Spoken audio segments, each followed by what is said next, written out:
আজকে বিকেলটা কিন্তু আমার খুবই খারাপ কাটলো। কেননা আমি ভেবেছিলাম আজকে একটা কোথাও ঘুরতে যাব, কিন্তু আর হলো না ঘুরতে যাওয়াটা।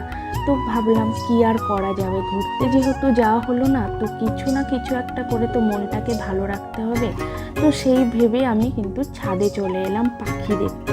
কিন্তু দুর্ভাগ্য অনেকটাই সন্ধ্যা হয়ে গেছিলো, যার জন্য আমি আর একটা পাখিও দেখতে পেলাম না, তারা নিজেদের বাসায় চলে গেছে। তো যাই হোক, আমি কিন্তু দেখলাম আমাদের বাড়ির চারপাশে অনেক রকমের গাছ আছে।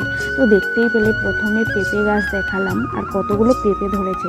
আর দেখো এইটা হলো কি গাছ তোমরা বলতে পারবে? যদি বলতে পারো তাহলে কিন্তু অবশ্যই কমেন্টে বলে যাও। আশা করি তোমরা চিনতে পারবে এটা কি গাছ। দেখো, আর কত সুন্দর কচি কচি পাতা গজিয়েছে কিন্তু। দেখি তোমরা বলো, অবশ্যই কিন্তু কমেন্টে বলবে এটা কি গাছ।